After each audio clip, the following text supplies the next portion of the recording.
Halo para pemirsa setia 1000 Pemikiran Bijak. Selamat datang di saluran kami yang selalu menyajikan panduan bijaksana untuk kehidupan Anda.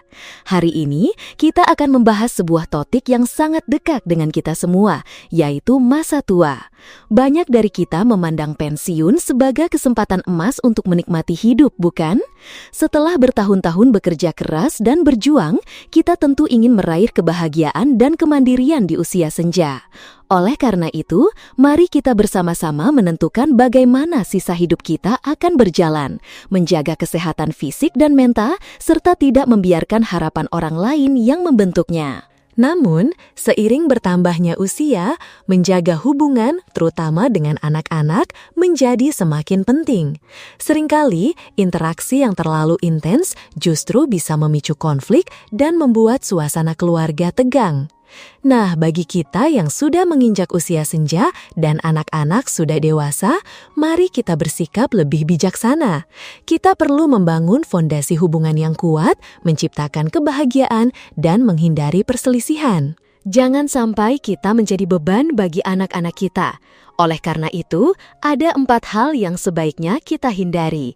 Mari kita simak bersama-sama apa saja keempat hal tersebut hanya di 1000 Pemikiran Bijak. Pertama, jangan terlalu banyak bertanya. Sahabat 1000 Pemikiran Bijak, jangan terlalu banyak bertanya adalah prinsip emas jika kita ingin hidup harmonis dengan anak-anak kita. Ini berarti kita perlu menahan diri untuk tidak terlalu banyak menggali, bertanya secara rinci, atau terlalu dalam tentang kehidupan pribadi, pekerjaan, atau urusan mereka.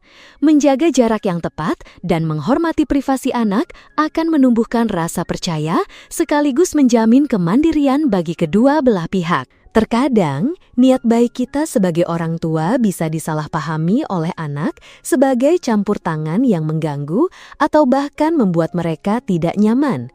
Jadi, alih-alih menginterogasi atau menghakimi, mari kita menghormati keinginan anak, memberikan mereka kebebasan dan privasi yang mereka butuhkan. Dukung dan semangati mereka, biarkan mereka menemukan jalan mereka sendiri. Sikap ini tidak hanya akan menjaga keharmonisan dalam keluarga, tetapi juga membantu anak-anak kita tumbuh menjadi pribadi yang lebih percaya diri dan mandiri. Sebagai contoh, mari kita dengarkan curahan hati dari salah satu pemirsa setia 1000 Pemikiran Bijak, Ibu Ria, yang berbagi kisah tentang bagaimana campur tangan mertuanya yang terlalu dalam mengganggu kehidupan rumah tangganya. Saya berusia 27 tahun, suami saya 8 tahun lebih tua, dan kami baru menikah beberapa bulan. Hidup kami mungkin akan selalu bahagia jika tidak ada campur tangan mertua yang terlalu dalam. Kami tinggal di kota, sedangkan mertua di kampung. Karena sudah pensiun dan punya banyak waktu luang, mereka seolah ingin mengendalikan hidup kami. Awalnya, mereka menuntut agar kami sering menelpon untuk menanyakan kabar. Padahal pekerjaan seringkali sibuk dan percakapan itu-itu saja. Menanyakan kesehatan, makan apa. Meski begitu, setiap minggu kami tetap menelpon mereka. Jika belum sempat menelpon, mereka akan menelpon balik dan menyalahkan kami karena dianggap tidak peduli. Ayah mertua saya sangat suka memaksakan kehendak kepada orang lain. Jadi setiap kali menelpon, rasanya seperti diinterogasi. Kamu di mana? Lagi apa? Masak di rumah atau makan di luar? Suami saya sudah terbiasa dengan pola hidup seperti itu, jadi dia selalu menjawab dengan sangat santai. Tapi saya merasa sangat tidak nyaman. Suami saya sering berpergian karena pekerjaan, kadang-kadang baru pulang. Kami juga baru menikah beberapa bulan, jadi belum punya anak.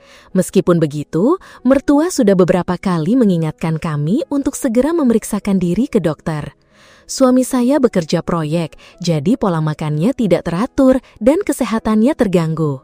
Sekarang dia menderita radang lambung dan positif virus hepatitis B. Dia menyarankan saya untuk mendapatkan vaksin dan menggunakan alat kontrasepsi selama 3 bulan. Mengetahui mertua tidak sabar ingin punya cucu, suami sudah menelpon untuk memberitahukan hal ini agar mereka tidak banyak bertanya.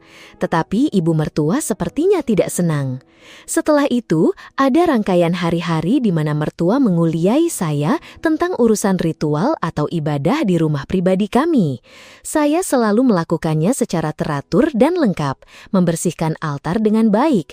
Namun, setiap kali bertemu ayah mertua atau menelpon, dia akan selalu bertanya apakah saya sudah membakar dupa atau melakukan ritual pada tanggal 1 dan 15 kalender bulan, mengingatkan saya agar tidak lupa.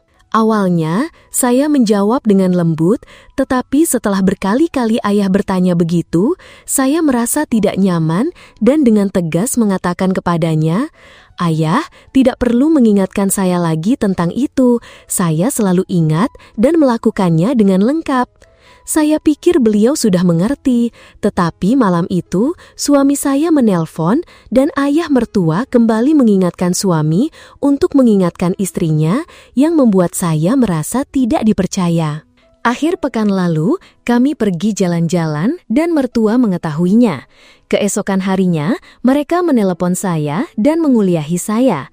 "Kamu harus merawat suami, belanja, memasak di rumah, jangan keluar. Akhir pekan harus memanfaatkan waktu di rumah untuk membersihkan rumah." Saya tidak pernah mengabaikan pekerjaan-pekerjaan itu. Rumah selalu rapi dan bersih. Lagi pula, itu adalah tanggung jawab kami berdua. Tetapi, mertua secara sepihak menganggap saya sendirilah yang harus mengurusnya. Kami bekerja sepanjang minggu, lalu ada satu kali jalan-jalan dan kami malah dimarahi seperti itu. Saya benar-benar merasa lelah dan putus asa. Lalu mereka melanjutkan lagi lagu lama mereka. Bertanya, mengingatkan, menyalahkan, menyuruh suami saya untuk mengingatkan istrinya begini dan begitu. Saya merasa kehidupan pribadi saya terlalu dikekang.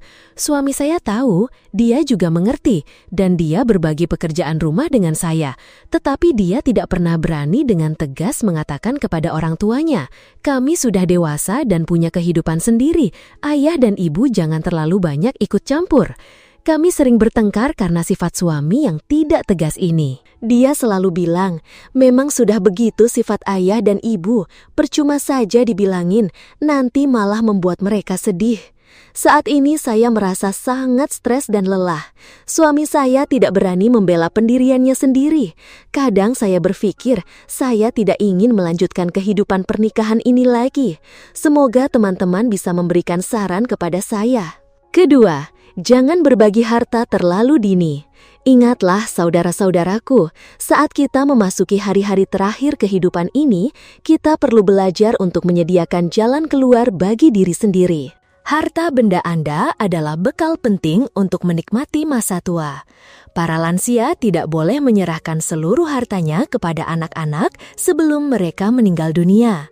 Jika tidak, terutama dalam keluarga besar, seringkali para orang tua mengeluh, selalu mengutamakan anak-anak sampai akhirnya tidak punya sepeser pun untuk diri sendiri.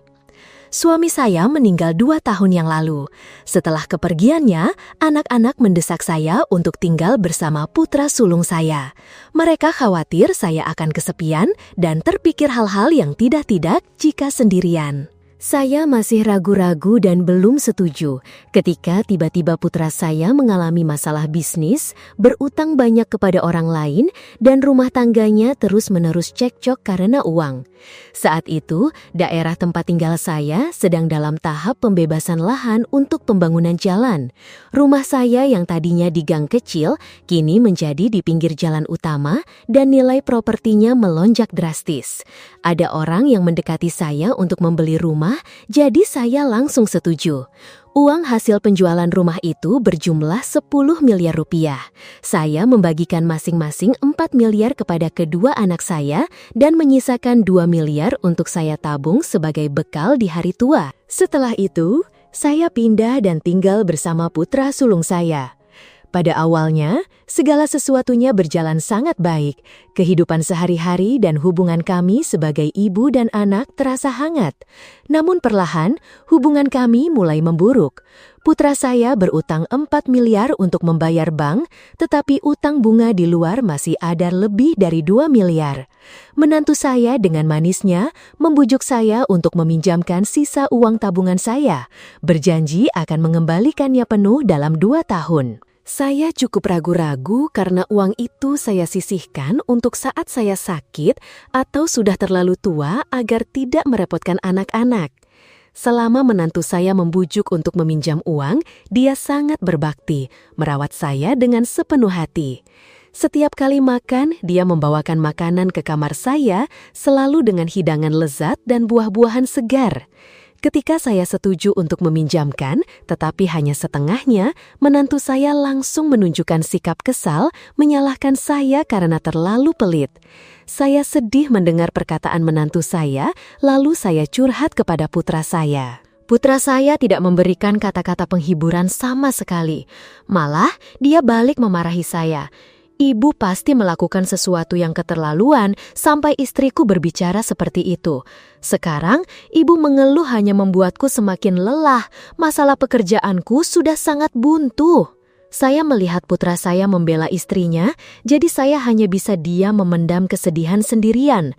Putri saya tinggal jauh dan sibuk dengan ketiga anaknya. Saya juga tidak ingin dia ikut pusing memikirkannya saat ini. Buku tabungan saya masih tersisa lebih dari 1 miliar rupiah. Saya merasa hidup bersama anak-anak seringkali membuat saya merasa sesak dan tidak nyaman.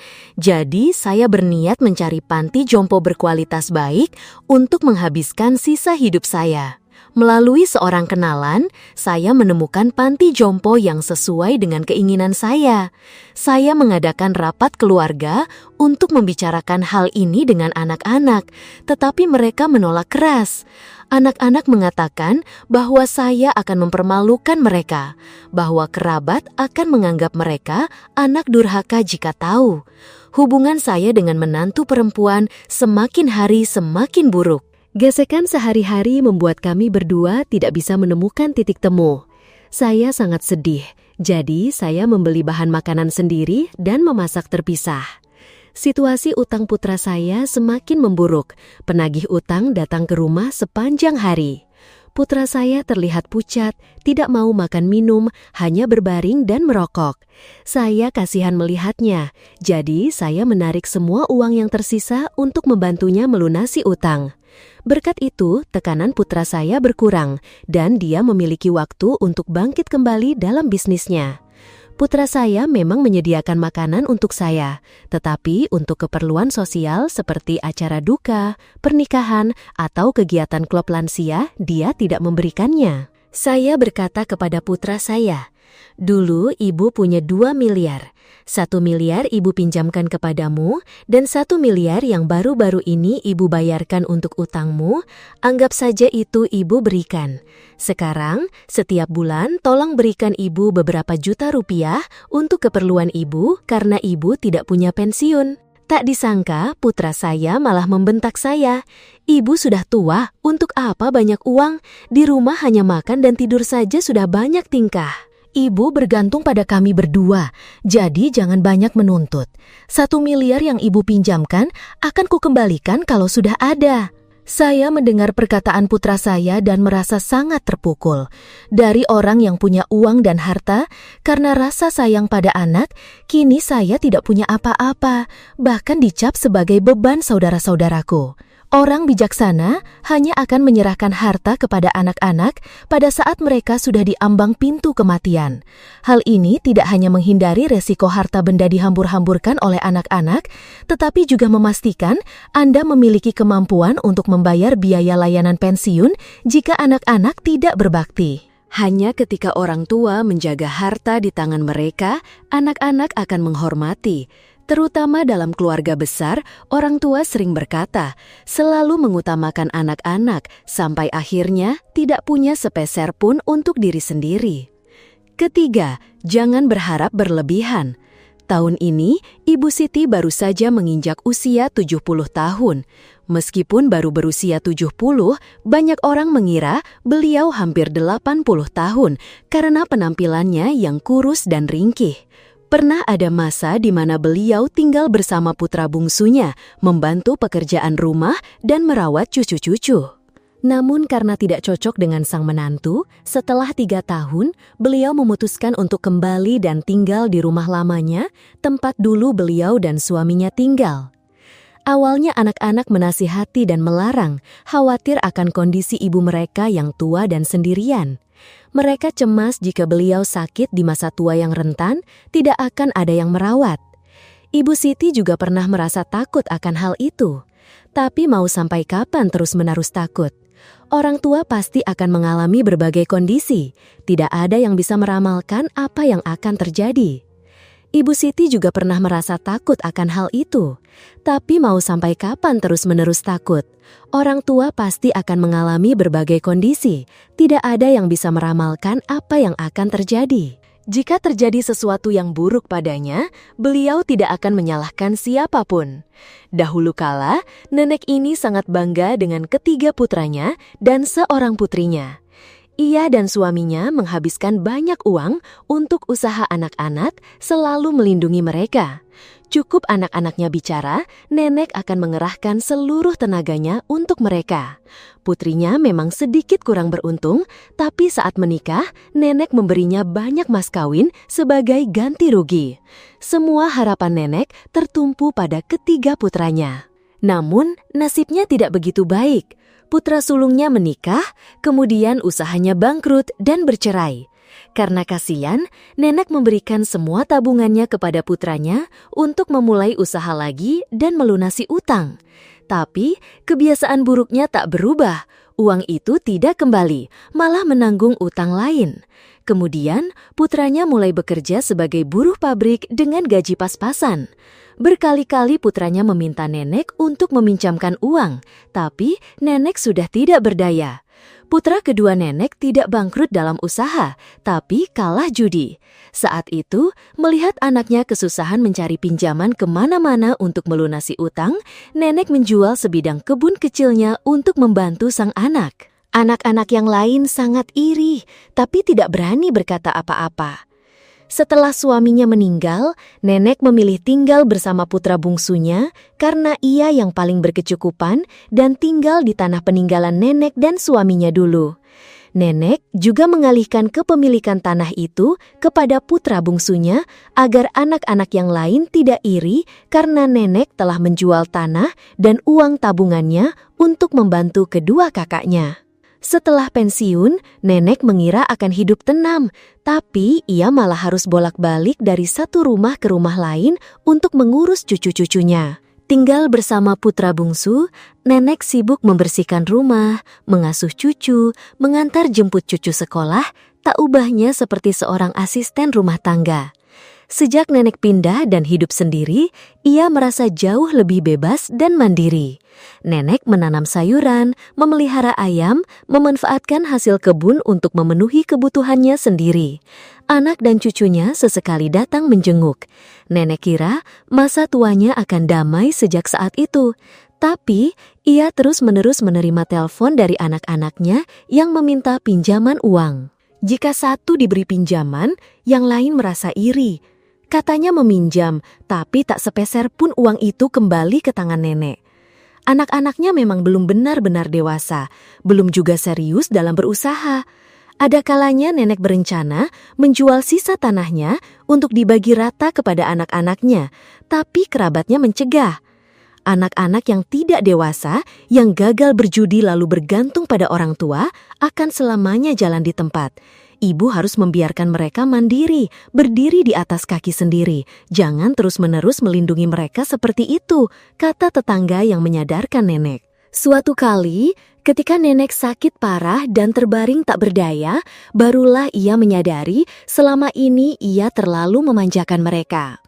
Menantu perempuannya bertengkar soal merawat ibu mertua, anak perempuannya jauh, sehingga hanya anak laki-laki yang mendesak untuk mengurusnya. Tapi saat itu, mereka malah bertengkar soal siapa yang merawat ibu setiap hari, siapa yang membayar biaya rumah sakit. Lalu, mereka menyalahkan orang yang paling banyak dipinjami uang oleh ibu. Ada yang berkata, putra bungsu tinggal dengan ibu bertahun-tahun, diberi tanah, jadi ia harus merawat ibu. Anak perempuan yang jauh mengabaikan karena punya alasan yang masuk akal. Ibu terbaring di sana. Keempat anaknya tidak sanggup membayar biaya rumah sakit selama beberapa hari. Memikirkan masa tuanya yang sepi, air mata nenek berlinang. Ada satu hal yang belum pernah nenek ceritakan kepada mereka. Uang tabungan 500 juta rupiah yang ditinggalkan ayah mereka untuk nenek. Nenek berniat memberikannya kepada anak-anak saat ia sudah lemah dan di penghujung usia. Tapi dalam situasi seperti ini, nenek merasa tindakan itu tidak perlu. Setelah sakit, nenek tidak lagi berniat menyebutkan uang itu. Sesekali nenek meminta adik perempuannya mengantarnya ke bank untuk mengambil bunga, menggunakan uang itu untuk membiayai kehidupannya saat sakit. Dengan memiliki uang di tangan, nenek bisa proaktif mengurus biaya rumah sakitnya sendiri. Melalui adik perempuannya, anak-anak nenek tidak pernah bertanya dari mana ibu mendapatkan uang. Tapi saat nenek bilang ia meminjam, mereka tidak bertanya lebih lanjut. Nenek pernah berpikir ia adalah ibu yang egois karena membiarkan anak-anaknya kesulitan tanpa membantu. Namun, setelah beberapa kali masuk rumah sakit, nenek berpikir ia tidak salah. Ia sudah menjual tanah, menggunakan tabungan untuk membantu mereka berkali-kali, tapi mereka tidak bisa berdiri di atas kaki sendiri. Jadi siapa yang salah? Nenek atau mereka? Sekarang, nenek memilih untuk bepergian, bertemu teman-teman, berolahraga, dan mengikuti kelas dansa yang ia sukai. Banyak orang yang berkomentar ini itu, tapi nenek mengabaikan semuanya. Nenek harus hidup untuk dirinya sendiri, harus menikmati kehidupannya sendiri. Saudaraku sekalian, jangan berharap berlebihan adalah prinsip terakhir yang perlu diperhatikan para lansia. Orang tua tidak boleh terlalu peduli dengan masalah pribadi anak-anak, sekaligus tidak boleh bergantung atau berharap anak-anak harus merawat dan mendukung mereka. Sebagai individu yang mandiri, kita harus bertanggung jawab atas kehidupan dan kesehatan diri sendiri, serta mengurangi ketergantungan dan beban pada anak-anak. Ketika orang tua terlalu bergantung pada anak, hal itu dapat menyebabkan peningkatan tekanan dan beban bagi anak, sehingga berdampak negatif pada kehidupan mereka. Oleh karena itu, kita harus berusaha sekuat tenaga untuk menyelesaikan masalah kita sendiri. Tentu saja, orang tua juga membutuhkan dukungan dan perawatan dari anak-anak, tapi hanya pada tingkat yang sesuai. Hindari merepotkan atau mempengaruhi anak. Selain itu, lansia juga bisa memanfaatkan layanan perawatan dari komunitas dan masyarakat. Keempat, tidak melakukan apa-apa. Dahulu kala, ada sepasang suami istri, Bapak dan Ibu Hani, yang menikah di usia tidak lagi muda. Setelah bertahun-tahun berjuang dengan berbagai pengobatan dan mencari banyak cara, Ibu Hani akhirnya melahirkan seorang putri cantik yang ia beri nama Putri Anggun. Sesuai dengan namanya, Ibu Hani memanjakan putrinya seperti bunga yang paling indah, permata yang tak ternilai. Namun, kasih sayang sang ibu itu begitu besar hingga ia menjalani hidup seolah-olah menggantikan putrinya, hidup untuk Putri Anggun sepanjang hidupnya. Sejak kecil hingga dewasa, Putri Anggun selalu hidup mengikuti petunjuk tunggal dari sang ibu. Atas nama cinta seorang ibu kepada anaknya, Ibu Hani telah merenggut kemandirian dan kebebasan putrinya dalam menjalani hidup. Ia sendiri yang mengantar dan menjemput putrinya dari sekolah setiap hari, mulai dari sekolah dasar hingga sekolah menengah atas. Saat memilih universitas, ia pun mengarahkan putrinya untuk memilih universitas yang santai, dekat rumah, agar selalu dekat dengan ibunya. Bahkan setelah lulus, semuanya sudah dipersiapkan oleh sang ibu. Banyak kerabat bahkan berbisik bahwa ketika putrinya menikah, Ibu Hani masih akan mengikuti setiap langkah langkah putrinya, seolah-olah ingin menjadi menantu pengganti putrinya, hanya demi bisa dekat dengan sang putri. Sebelum Putri Anggun memulai kehidupan rumah tangganya sendiri, Ibu Hani telah berdiskusi dengan suaminya untuk membeli sebuah rumah yang lengkap dengan fasilitas tepat di dekat rumah mereka dan memberikannya kepada anak-anaknya sebagai hadiah pernikahan. Ia juga berhasil membujuk menantunya untuk tinggal terpisah setelah menikah. Setiap hari, Ibu Hani akan datang ke apartemen anak-anaknya, membersihkan, merapikan, dan memasak makanan untuk mereka. Karena ia selalu berkata, sejak kecil hingga sekarang, kamu tidak pernah harus melakukan pekerjaan itu. Putrinya mendapatkan dukungan penuh dari sang ibu dalam setiap detail kecil, sehingga meskipun sudah memiliki keluarga sendiri, Putri Anggun tetap sepenuhnya bergantung pada ibunya. Sepulang kerja, ia tinggal duduk di meja makan yang sudah tertata rapi dengan hidangan lezat buatan ibunya. Bahkan, pakaian kotor putrinya pun Ibu Hani dengan sigap mengambilnya untuk dicuci. Namun, setelah beberapa waktu, sang menantu laki-laki mulai merasa tidak nyaman dengan kehadiran ibu mertuanya yang terlalu sering di rumah tangganya, mengganggu privasi mereka sebagai suami istri. Ia meminta istrinya untuk belajar mengurus hidupnya sendiri, terutama nanti jika sudah punya anak. Bagaimana ia akan mengurusnya jika tidak bisa melepaskan diri dari sang ibu?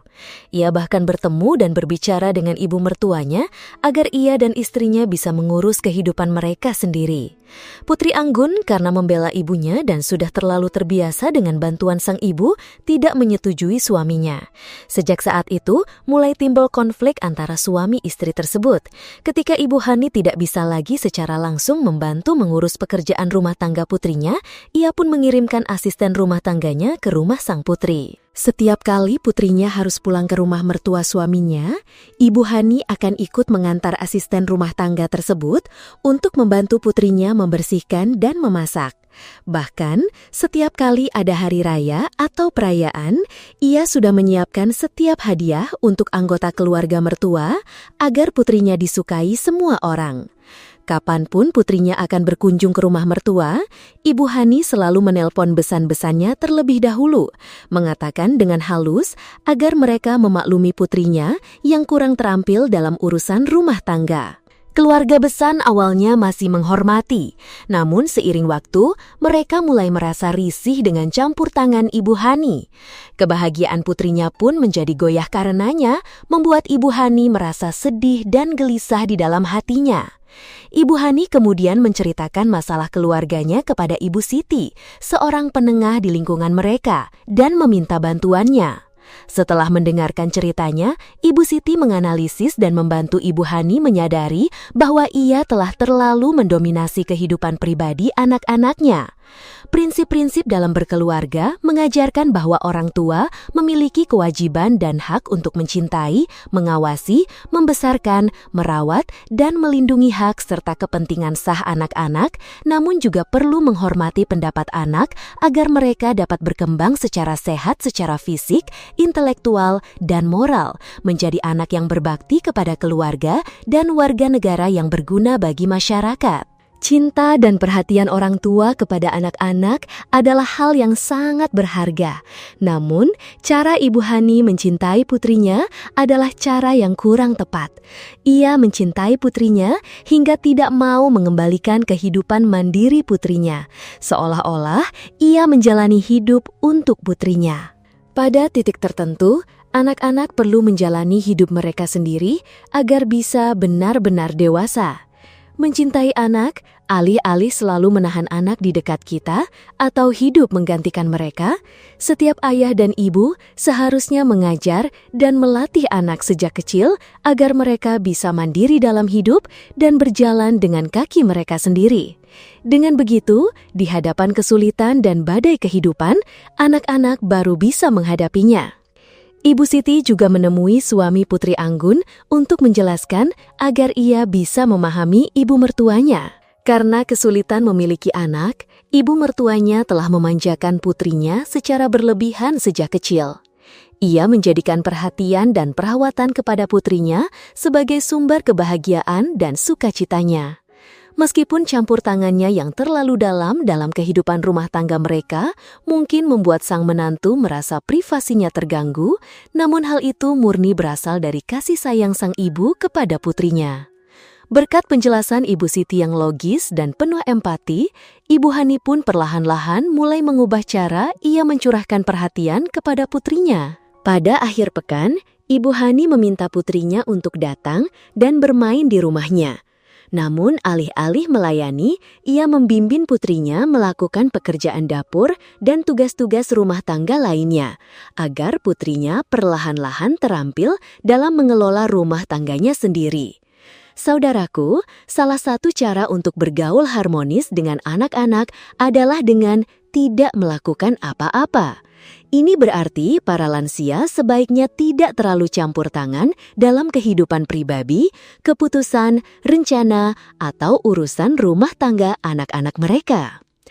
Tentu saja, ini bukan berarti orang tua bersikap acuh tak acuh terhadap anak-anak. Anak-anak perlu diberi ruang kebebasan dan otonomi untuk menyelesaikan urusan mereka sendiri. Hanya dengan begitu, mereka akan cepat menjadi dewasa dan mandiri.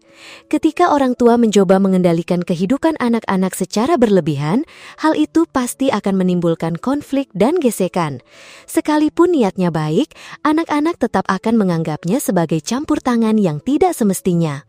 Oleh karena itu, membiarkan anak-anak memiliki kehidupan mereka sendiri dan membuat keputusan sendiri adalah hal yang harus diakui dan didukung oleh setiap orang tua. Ayah memintaku pulang kampung untuk mengantarkan undangan pernikahan adik bungsuku, si bungsu, yang akan diadakan akhir bulan depan ke rumah Pak Tuan. Pak Tuan adalah sahabat karib ayah sejak dulu dan rumahnya dekat dengan rumah lama kami.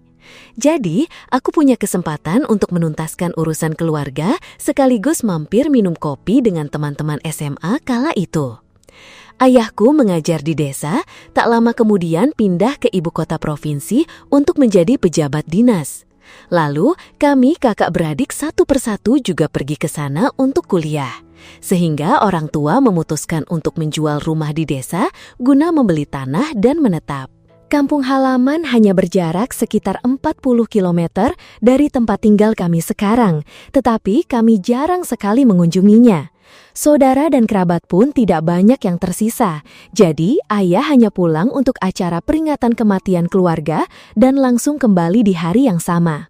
Rumah lama keluarga kami dulu sudah berkali-kali berpindah tangan pemilik, kini telah berubah menjadi restoran mewah. Beberapa tetangga lama di lingkungan itu sudah menjual atau menyewakan rumah mereka untuk pindah ke tempat lain. Kawasan ini sekarang menjadi lingkungan yang ramai dengan toko-toko fashion, restoran, dan hotel yang sangat sibuk. Hanya rumah Pak Tuan yang dari dulu hingga kini tetap sama.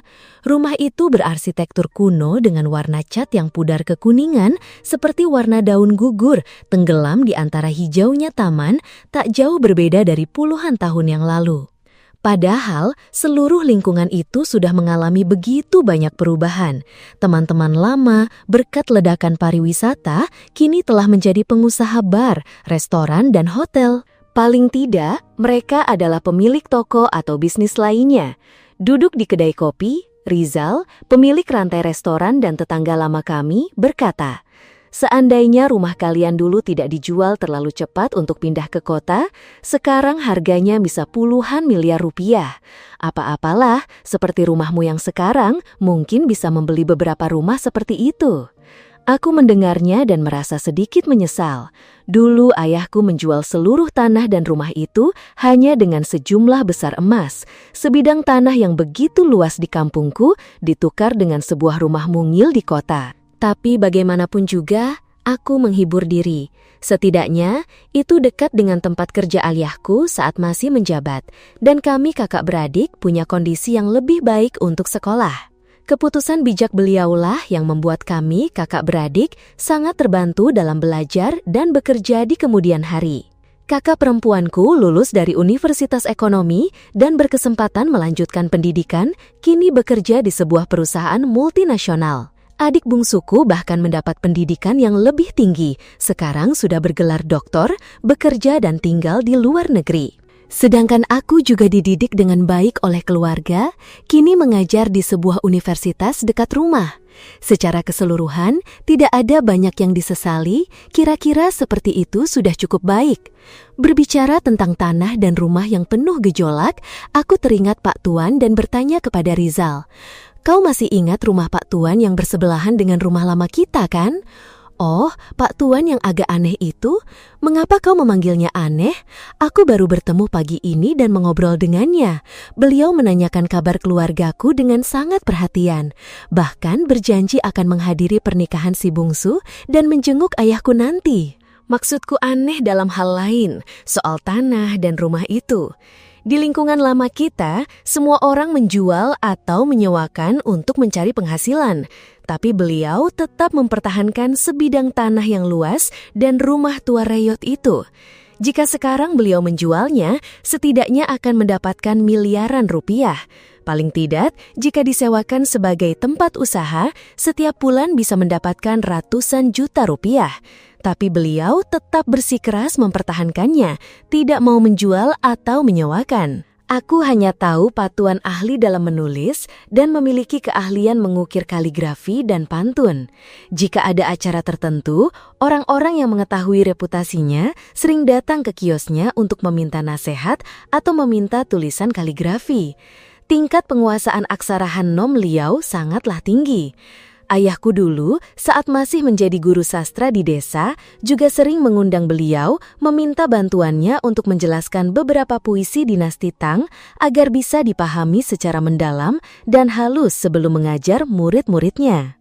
Berkat keanggunan dan kerendahan hati ayahku, Pak Tuan sangat menghargai dan menganggapnya sebagai sahabat sejati. Pak Tuan memiliki seorang istri dan 3 putra. 2 putra tertua sudah berkeluarga, berbisnis dan mapan di wilayah selatan. Sedangkan putra bungsunya belum menikah, bekerja sebagai karyawan di dekat rumah dan tinggal bersama beliau. Istrinya menderita stroke dan terbaring di tempat tidur selama hampir 3 tahun ini. Dan Pak Tuan juga semakin sepi pekerjaan karena orang yang meminta tulisan kaligrafi sekarang jarang, tidak sebanyak dulu. Oleh karena itu, bisa dikatakan ekonomi keluarga Pak Tuan menghadapi banyak kesulitan. Saat makan malam di rumah, aku menceritakan situasi terkini di kampung lama dan sekalian bertanya beberapa hal tentang Pak Tuan.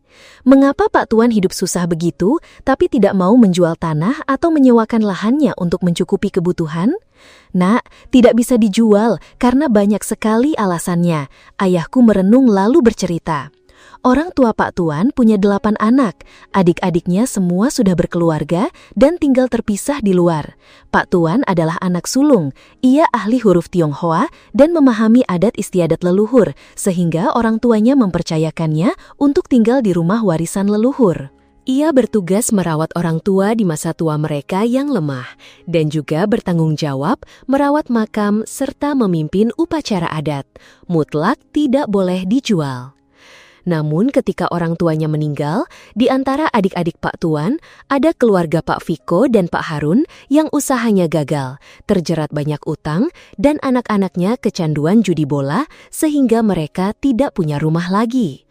Anak-anak Pak Viko dan Pak Harun menghasut ayah mereka untuk meminta Pak Tuan menjual tanah dan rumah itu, membaginya rata untuk setiap orang, lalu mencari tanah lain di tempat lain untuk membangun rumah. Tetapi kelima saudara lainnya tidak menyetujui gagasan itu dan memutuskan hanya menyerahkan keluarga Pak Tuan untuk memiliki dan mengelola rumah itu sesuai wasiat orang tua. Pak Viko dan Pak Harun sempat mengajukan gugatan ke pengadilan untuk meminta pembagian harta, tetapi tidak mendapat persetujuan dari saudara-saudaranya. Akhirnya, Pak Tuan tetap tinggal di tanah yang luas itu, dan kepemilikan seluruh aset tetap menjadi milik bersama semua saudara. Karena perselisihan hukum yang berlarut-larut itu, Pak Tuan tidak mau menyewakan lahan rumah itu untuk mendapatkan penghasilan tambahan. Bahkan ketika anak bungsunya menikah, ia juga menyarankan agar mencari tanah lain untuk tinggal terpisah. Setelah Pak Tuan dan istrinya meninggal, rumah dan tanah ini akan menjadi pusaka keluarga. Tidak ada yang boleh memiliki secara pribadi dan menjualnya. Mendengar cerita tentang keluarga Pak Tuan, aku jadi lebih memahami banyak alasan mengapa rumah Pak Tuan tetap utuh sepanjang waktu, meskipun seluruh kampung kini sudah banyak berubah. Tiba-tiba aku merasa muak dengan pemandangan saudara-saudara yang tidak rukun, harta warisan orang tua yang tidak terbagi dengan jelas. Ayahku pada waktu itu beruntung karena menjadi anak tunggal dalam keluarga. Jadi setelah kakek dan nenek dari pihak ayah meninggal, segala urusan tentang tinggal atau pergi, menjual atau memberi, semuanya dapat diputuskan dan diselesaikan dengan cepat tanpa campur tangan siapapun. Setelah pernikahan adik bungsu, kehidupan keluargaku mengalami banyak perubahan karena kehadiran istri adik bungsu dan adik bungsu sendiri. Segala kebiasaan bergerak dan berpakaian di dalam rumah mulai berubah. Mengenakan celana pendek dan bertelanjang dada seperti biasa tidak ada lagi, melainkan harus memakai celana panjang dan kaos saat keluar kamar. Kebiasaan sambil makan sambil membahas isu-isu sosial dengan ayahku saat makan juga hilang sama sekali. Meskipun aku tahu adik bungsu dan istrinya hanya akan tinggal beberapa hari di sini, lalu kembali ke luar negeri untuk bekerja, namun hal itu tetap membuat aku dan istriku mengacaukan semua aktivitas. Akhir pekan, orang tuaku mengadakan pesta kumpul-kumpul agar para ipar bisa bertemu, sekaligus mengadakan rapat keluarga karena hari Minggu adik bungsu dan istrinya akan terbang kembali ke luar negeri. Mungkin sudah cukup lama kami bertiga bersaudara tidak makan bersama di meja keluarga. Setelah makan malam yang hangat, meja makan dibereskan dan keponakan-keponakan pergi ke ruang tamu menonton TV. Ayahku mengundang semua anggota keluarga untuk kembali membahas urusan keluarga. Ayahku berkata, kakak kedua sudah menikah dan hidupnya stabil. Adik bungsu punya kondisi ekonomi terbaik dan belum tentu akan pulang untuk tinggal di negara ini. Hanya kamu, anak ketiga, yang tinggal di sini bersama ayah dan ibu. Usia ayah dan ibu sekarang sudah tua. Kita tidak tahu apa yang akan terjadi nanti. Agar kalian bersaudara tidak terjebak dalam situasi canggung dan rumit seperti keluarga Pak Tuan tetangga lama kita. Ayah dan ibu memutuskan untuk membuat surat wasiat agar kamu, anak ketiga, mewarisi seluruh tanah dan rumah keluarga. Kamu bertanggung jawab mengurus ayah dan ibu sampai akhir hayat. Bagaimana menurut kalian?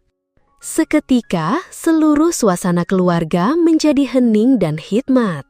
Jika tidak ada suara kartun dari anak-anak di ruang tamu, mungkin rasanya ruang dan waktu seperti membeku. Lalu dalam keheningan itu, kakak kedua berbicara lebih dulu. Aku sebagai seorang anak perempuan sudah punya suami dan rumah sendiri. Harta benda yang kumiliki saat ini juga sudah cukup. Aku setuju dengan keputusan ayah dan ibu. Serahkan semuanya pada anak ketiga. Adik bungsu setuju. Aku dan istriku akan pergi jauh. Mungkin akan menetap di luar negeri saja. Jadi tinggalkan saja semuanya untuk kakak ketiga ya. Sekarang kami juga hanya bisa mengandalkan kakak ketiga dan istrinya, serta kakak kedua dan suaminya untuk merawat ayah ibu saat sakit dan tua renta. Aku dan istriku nanti akan mengirimkan sedikit uang tambahan untuk bersama kakak ketiga dan istrinya membantu mengurus ayah ibu. Aku dan istriku tidak tahu harus berkata apa, hanya bisa terdiam. Namun, di tengah suasana hening ini, sepertinya mata kami semua terasa perih dan hati tercekat. Keputusan ayah dan ibu untuk membuat surat wasiat yang menyerahkan harta benda kepadaku, meskipun ini adalah langkah antisipasi di masa depan, sepertinya ada sesuatu yang melukai perasaan di antara kami bersaudara. Malam ini kakak kedua kembali ke rumahnya. Besok siang adik bungsu akan terbang. Kami bersaudara akan memulai kehidupan baru lagi. Terima kasih banyak sudah mendengarkan ceritaku. Jika kalian merasa kisah ini bermanfaat, jangan ragu untuk menekan tombol suka, berlangganan channel kami, dan bagikan video ini kepada teman dan keluarga. Mari kita diskusikan lebih lanjut di kolom komentar di bawah. Sampai jumpa di video-video 1000 pemikiran bijak berikutnya. Terima kasih banyak.